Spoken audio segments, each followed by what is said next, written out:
It goes one way or the other. Victory or defeat. Nice and simple, right? The ending. Oh. Number 13. It will be. What?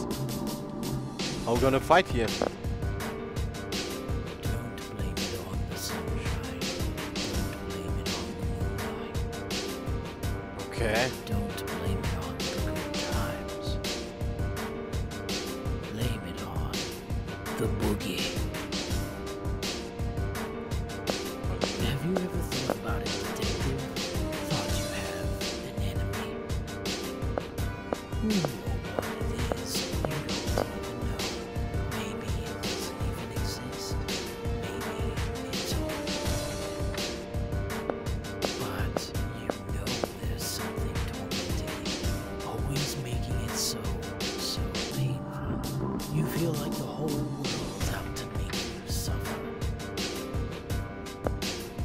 Too troublesome to make an enemy of the whole world, right? So, just make it one enemy. I chose you as my enemy. Have I become yours? Oh well, either way, we're gonna settle this right here. Enough of this talking. Let's end this wonderful game now. Can you beat this final boss and take back your loved one?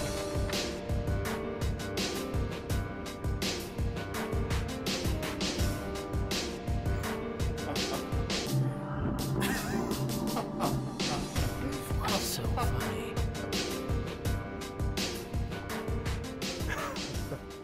Boy, you're really having a blast, huh? What's so funny that you can be all smiles all the time? Total opposite of me. I don't remember the last time I laughed. But I guess we were pretty similar after all. In a sense, it was all a lie. You're always grinning ear to ear, but you're scared, aren't you? So you keep running. You can't go head to head with me. You and me are just acting. You're no scary monster, and I'm no paragon of justice. Final boss? Ha! A big baddie should be a pretty sly guy, shouldn't they? But taking hostages, always on the run, the only thing you can chase after is girls' rumps. You know, I wasn't planning to do anything with you. As long as the others were safe, I was fine leaving you be. I'd secure your hostages and scram, then just leave you to the local police. Because I'm not chasing you. You just keep running from me. What I'm really chasing after. Sorry, but it ain't you. That's right. It's not you. You're my enemy. Spare me the sleep talk. Why would I make my enemy a dunce who just sneaks away? A coward who hides in the closet and threatens kids. And your enemy? Not me either. You've got a lot more enemies. If you go to the slammer, you're gonna be a real popular guy. I can tell. But this is a great chance. No hostages to get in the way. No one watching. Except for us. So I can do whatever I like with you. The boogeyman gets scared, huh? Criminal. That doesn't matter now. You've done the #1 thing to get on my bad side. You chased after my wife's rump.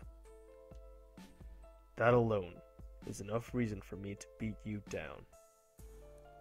Don't you think, Boogie? Boogie. Okay.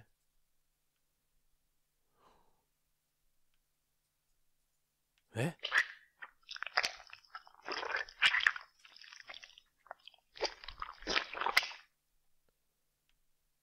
Can't afford to laugh anymore, can you?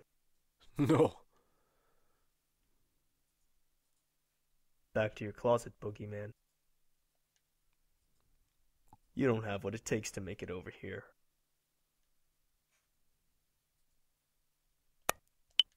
Again? Saving? No, I'm just curious. How can I hit him? Okay, but I'm... Press A to taunt? Doesn't really work. Yeah. I'm pressing A on the keyboard too. It was also in the readme text. Okay, I just want to try out what happens if I get killed by this boogeyman. Come on. Just game over? Boring. Come on, Boogie.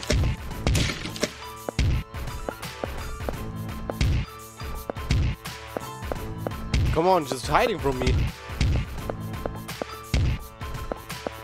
Come on. Boogie, boogie, boogie. Oh, fuck, he almost got me. Come on. He's done. Close fight, because I don't know how to trigger the taunt.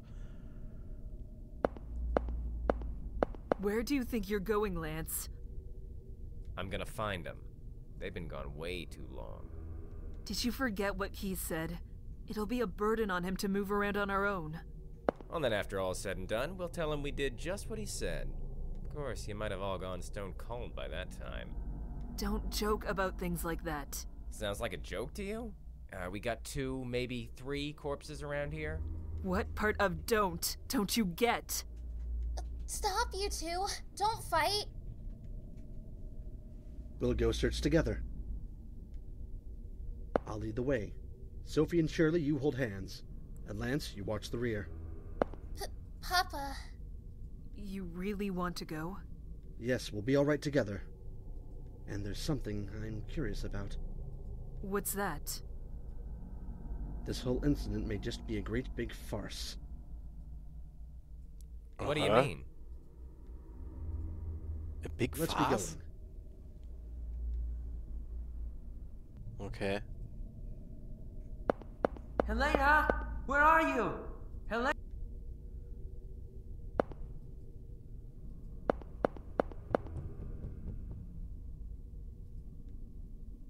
David's on the run.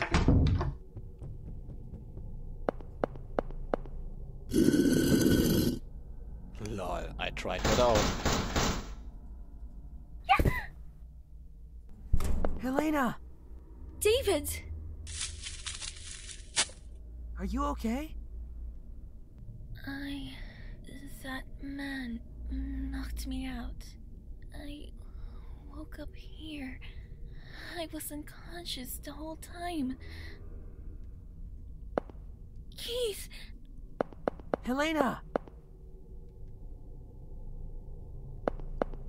Keith! Where are you?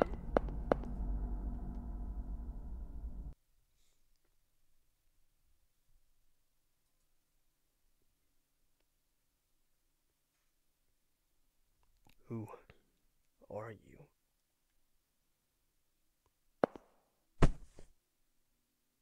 I'm not anyone, Detective.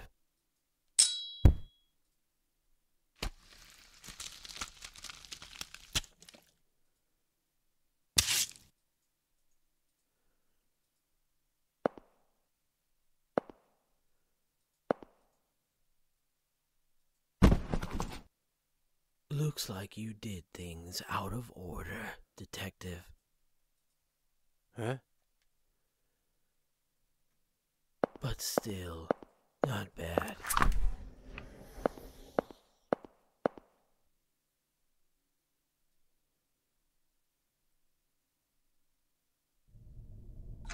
Helena? David, where's Keith? We came here together earlier, then we split up. He must be that way. Let's go look for him.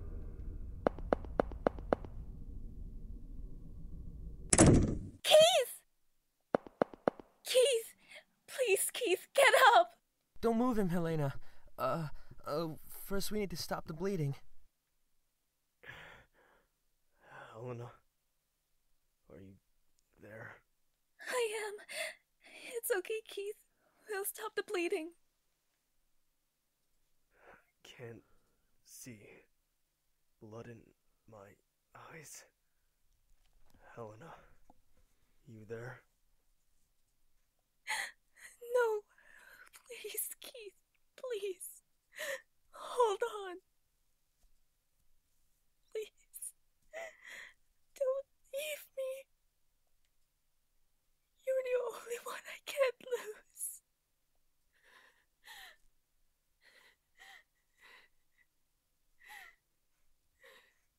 Helena? Helena, what's wrong? Huh? What? You were crying. Have a bad dream? I had an awful dream. What was it like? I don't want to remember it. Helena, you need to wake up soon. I want to sleep a little longer.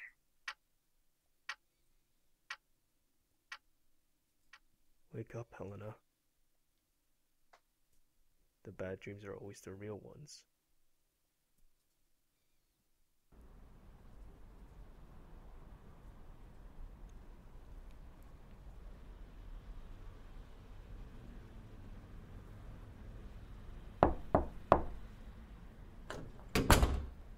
Were you asleep, Helena? I was dreaming. What kind of dream? A happy dream. Good. I'm glad you can get some sleep. Do you think you can eat anything? I'm done cleaning the storeroom, so I thought I'd make you something. I'm not hungry. You need to eat, Helena. It's not healthy. I'll make you something simple. Thanks for your help, Shirley, but it's fine. You don't have to do anything. I'm just glad you came. If you can get to sleep, then maybe you should sleep. But isn't it chilly by the window? Come to the bedroom.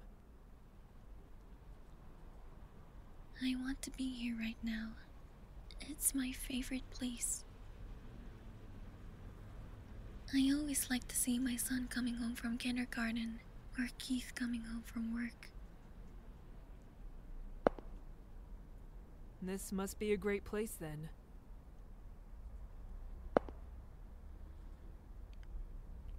Helena, you remind me of a friend of mine. She got along really well with her husband. So, when her husband left, she was very depressed. She told me that her son's support helped her get her back on her feet. She was a really good person. When I was introduced to her, she told me she was glad to have a daughter-in-law. But I didn't know much about becoming anyone's family. I thought, if my parents threw me away, how could I ever be a part of a stranger's family?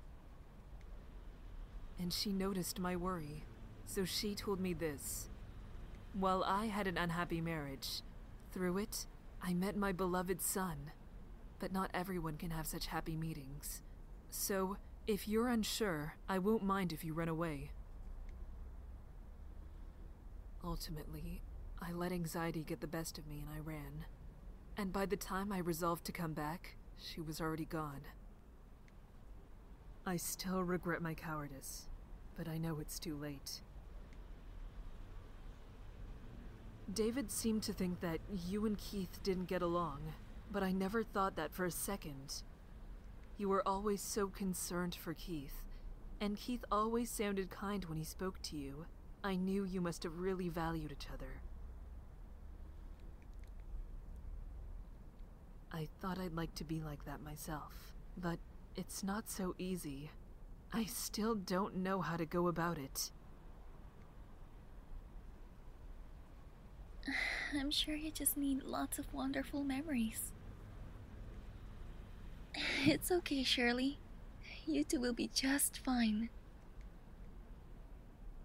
Thanks.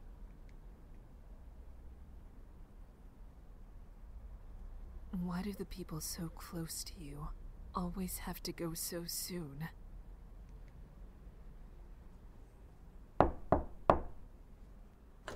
Helena, sorry, I was cleaning the living room and I broke something. Hold on, what did you break? A glass cat? You broke a Swarovski ornament! What are you doing? That's why I said I should clean the storeroom. You know I'm clumsy. There's even more stuff in there! That would be a disaster! Say what? You two are just too adorable. There's nothing to worry about, Shirley. You're a wonderful pair. I know you'll get on fine. I don't want any more bad dreams. I'm exhausted. I just want to have happy dreams. Helena! Lol.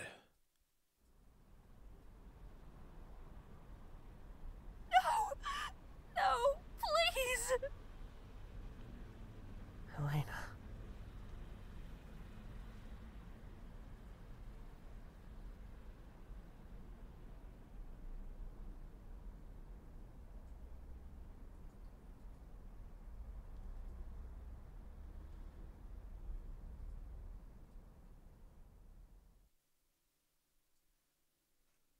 Bad end number 4, Happy Dream?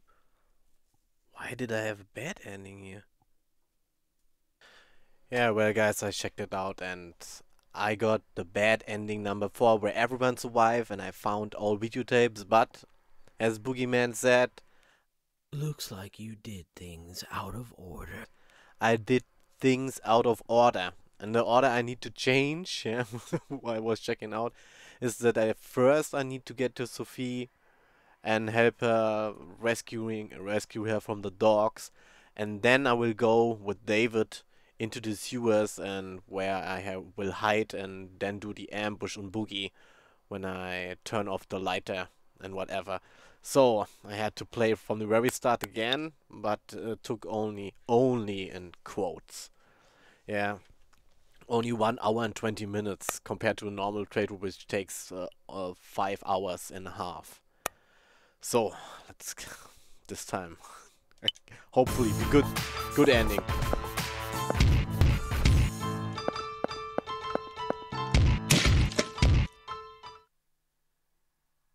No, Always on the run, huh?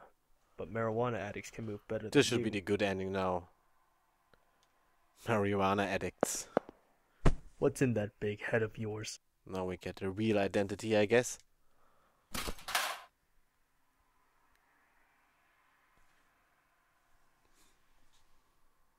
Lol. Our host. Brendan? You lose. Detective.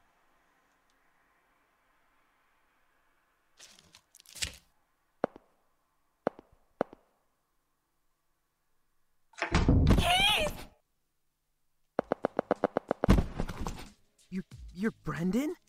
Why? Stop moving around. Keith! Helena! We have to stop the bleeding. Lance! Richard, help me out.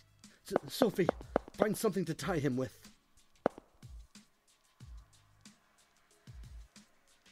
Keith! Got you. Keith? You... Helena, when we get home, let's finish our conversation. No more running. No! Keith, stay with me, please! Keith!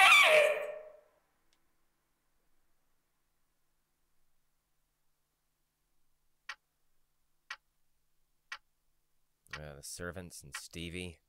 10 people died all told. I'm sure glad to be alive now. Feeling glad to even have air to breathe. Listen, don't you say a word about all this, especially not to your coworkers. If it takes money to shut your yap, I'll pay any price. Not a dick after all, Mr. Dick. Oh, bribery. Where's that money coming from? My own pockets. Listen, you guys can distort the truth all you want, and I won't say a peep, 'cause that's freedom of the press. But this is different. I've got no tolerance for people pointing and laughing at a wounded friend. Do I gotta tell you again? I'm not a gossip guy. I hate cops, sure, but I hate gossip too. I won't ask for money, And I won't say a peep, 'cause I'm grateful to the guy. So quit hounding me. But, as an involved party, I've got a right to know what happened there. I just can't wrap my head around it. I talked to Brendan at dinner. Heard he got tired of the musty old castle and ran to Hollywood. Had a lot of fun in the movie biz. So what was the motive? Guy's gone silent. Sounds like he convinced you he was a goody two-shoes.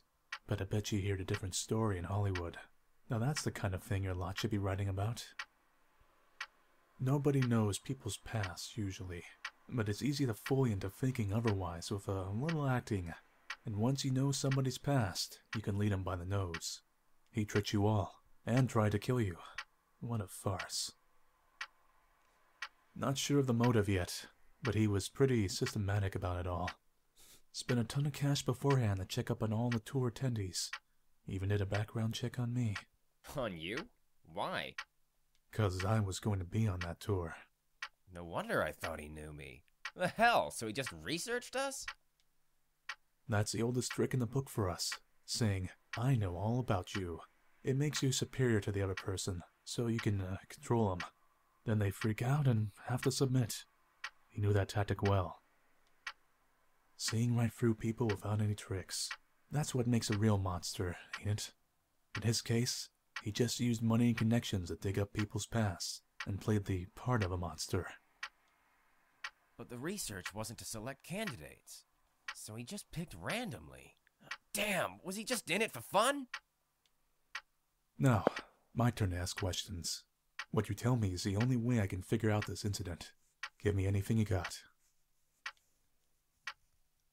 First, Brendan, or Boogie rather. What kind of man was he? What kind of man? How should I say it? I suppose he had no emotion. That's how I saw him. He said such terrifying things without a care. He hardly showed any human feelings. He really was like a monster. Keith told me he was a real jester. Jester? Absolutely not. I would have much preferred if he were at least a little silly. And there was some joker in him. He was a very disturbing, terrifying man.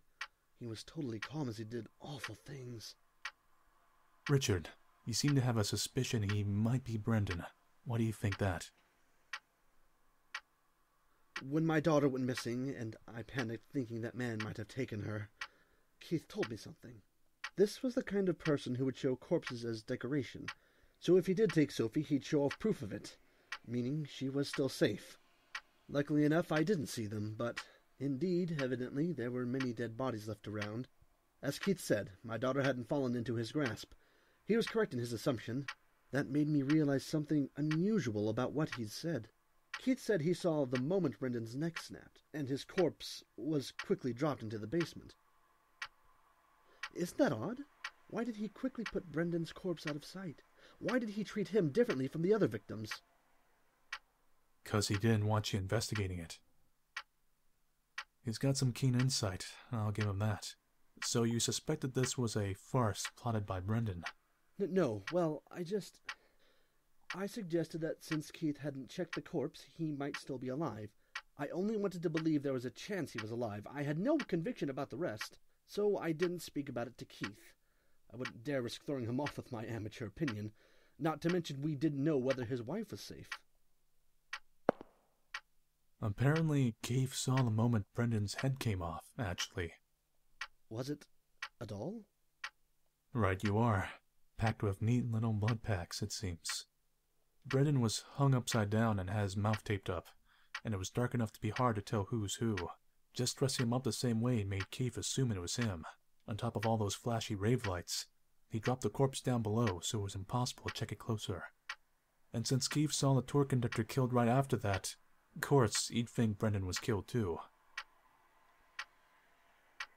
If I'd said something, maybe this could have been resolved sooner, but I was paralyzed with fear. I was only worried about my daughter, even when Keith was running all over the place for us. Don't worry about it. Keith did all that 'cause he wanted to. That's all. He's deeply glad you're all safe. Now, little lady, can we hear from you too? Hear what? Anything. What you thought. what you noticed. Well, I knew he was a fake, because I've met the real boogeyman. Dreaming. Sophie, stop it. Not this tale again. Fine, if you say so, Papa. Guess I'm not saying a word. Go ahead, please. Meeting the real boogeyman sounds pretty juicy. Can you tell me more? Maybe not really met. He just touched my shoulder, but his hand was cold as ice. Right away, I knew it wasn't human. That guy's hands were human, though. They had warmth, so I knew he was just a regular guy. Huh. So boogeyman's hands are cold, eh? Tell that to my little squirt. Anything else you noticed? I feel like he might get angry if I say this. I won't. Tell me. That guy had this cold and emotionless air, like you couldn't tell what he was thinking at all. It reminded me of Mr. Keith, a little. You still think that way now? Not even, because Mr. Keith got really mad at me. He was like, "Don't worry your papa ever again." Red paint? On his face? There was nothing like that. It was all red from blood spurts, though. Really? Keith told me he had a weird paint on a torn paper bag. And one more thing. Did you see any red graffiti in the castle? Or any monsters? Hear any phones ringing? No, I didn't. Mr. Hoover, you're colorblind, if I recall. Maybe you just couldn't see the paint. Yeah, but it's white and pink I get mixed up. I can see red just fine. Well, and you, miss? I saw quite a bit of the castle, but none of that. Did you hear that from the others? Don't get me wrong. I don't think you're lying. The others said they saw nothing too. But then, that makes Keith the one talking nonsense. I don't think Keith is necessarily lying. What do you mean? Because people don't always see the same things you do.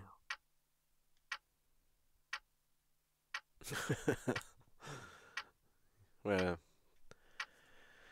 thanks for the assistance, you two. Sorry about calling you in 2 weeks after the fact. Is not everything settled yet? The police there are in the middle of their investigation. My role is just to assist. I'm gonna report your testimonies to them, and that's that. I'll be off now. Eric, take them to the entrance.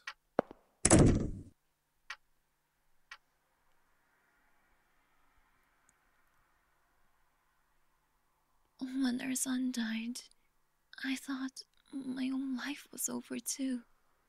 now we have the conversation when you return home. I couldn't think about anything. Nothing had any taste. But tears would suddenly come anyway. I don't remember anything about what I did back then, but I do remember one thing. That Keith was always at my side.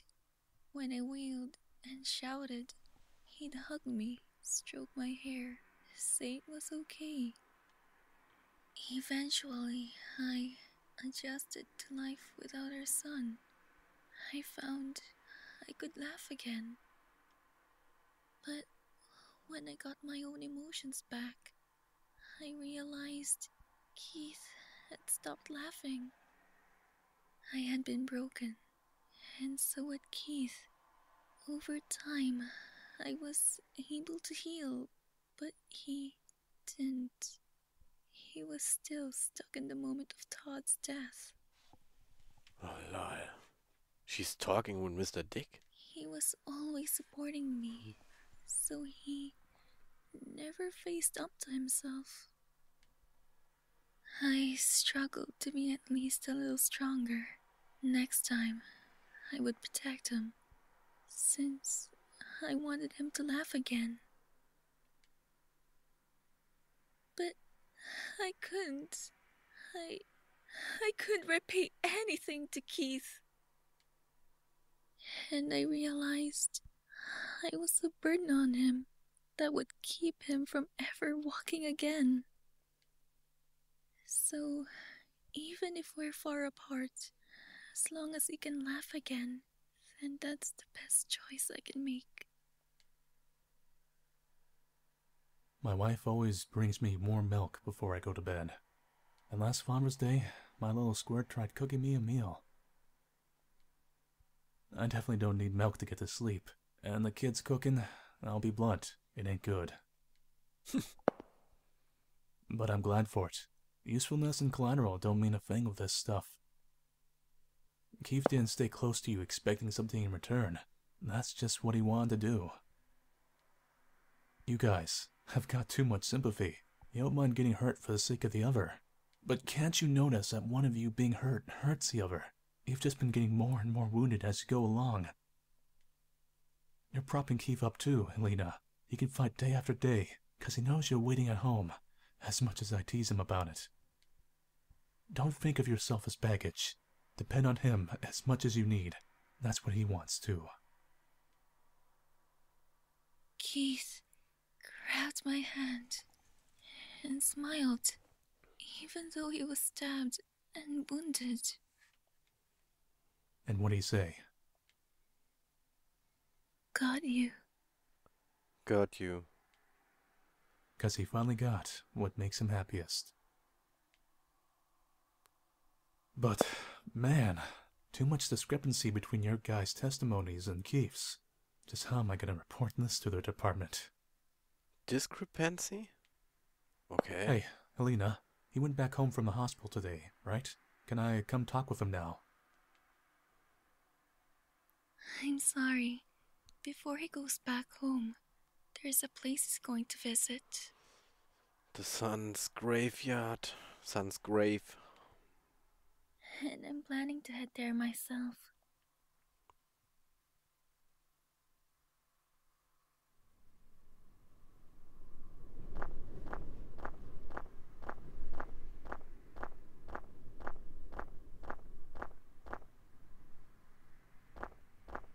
Keith.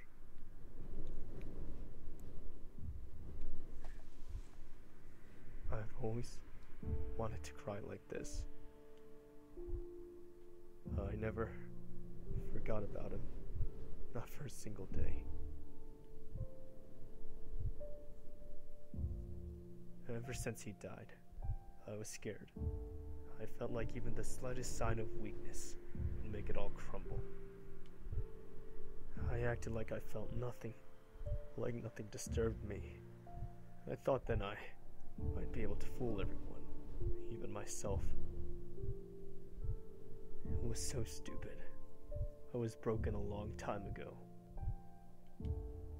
It was all garbage, but I acted like a champion of justice. It always felt off. Whoever I was working for, I never felt repaid. And I saw you were safe, and you came up to me. Finally, I felt happy again. Acting strong just made me weak. It was pointless. Todd would never forgive his father staying broken forever, because I promised I'd protect his mom. I'll take off the blindfold. I'm gonna laugh, even if it's at a stupid TV show. If I'm pissed, I'll get mad. And if I'm sad, I'll cry. First, I guess there'll have to be counseling. There's something seriously wrong with my head, seems like. It's gonna be a busy time. And it's gonna be so busy, I won't be able to do it alone. Helena, I don't think I can deal with just being a good loser. I want a chance. Let me chase after you. Let me get down on my knees. You're the only one I want waiting for me. There's no need for a chance. Didn't I tell you? Divorce or decide. I've decided. Haven't you too?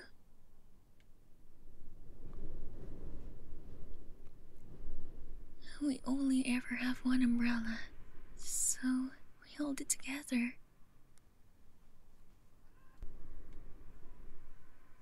And it's fine if we get a little wet, because it'll soon be sunny again.